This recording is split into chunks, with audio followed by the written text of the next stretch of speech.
Құрметті достар, бүгін Самарқанд қаласындағы Регистан алаңына келдік. Регистан алаңында 3 бірдей медресе салынған болатын. Оның біріншісі Ұлықбек мырза салдырған Ұлықбек медресесі, сонымен қатар Жалаңтөс Баһадур салынған Шердор және Тиллақари медреселері. Сол медреселерге бүгін саяхат жасаймыз.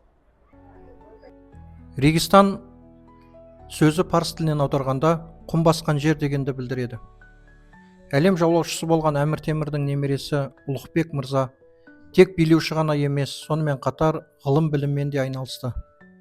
Сол мақсатта обсерваториямен қатар Регистан алаңына медресе салған болатын. Ұлықбек медресесінің ұзындығы 81 метр, ені 56 метр болып есептелінеді. 4 бұрышынан үлкен мұнара болған болатын. Ол мұнаралардың биіктігі 33 метр болып есептелінді.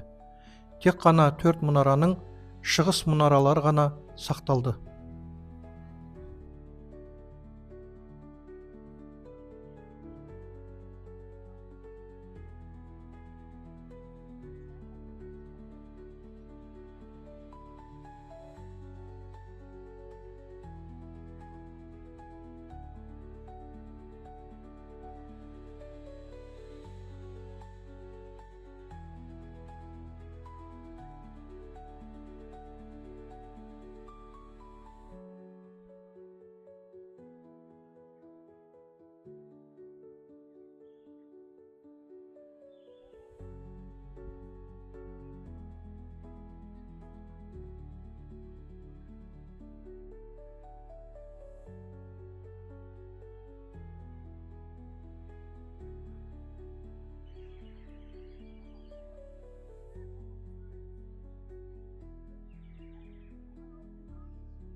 Шығыстанушы ғалым академик Массонның айтуынша, жеңімпаз Жалаңтөс Баһадурға сырттан келген сый-сияпаттардың мөлшері мемлекетке түскен қазына байлығынан асып түсті.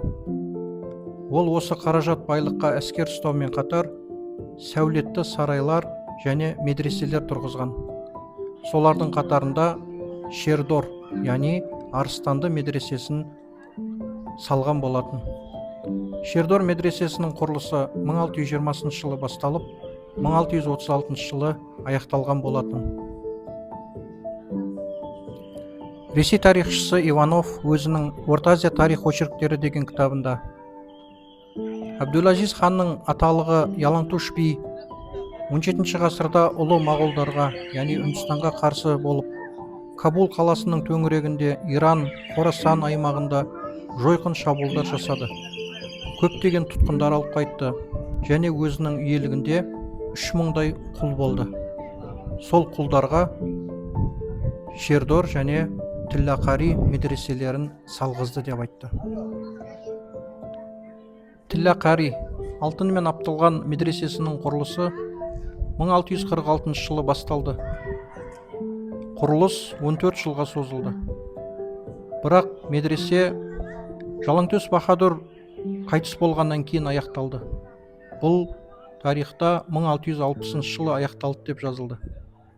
Тиллақари Шердор медресесіне қарағанда аласалау болды. Сонымен қатар әрлеу жұмыстары немқұрайлықпен жасалған болатын.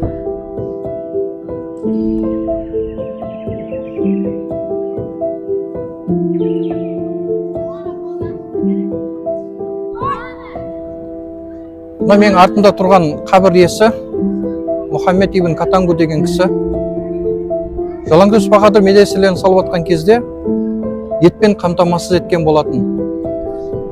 Соның құрметіне Жалаңтөс Баһадүр осы жерге жерлегенді жөн көрген болатын.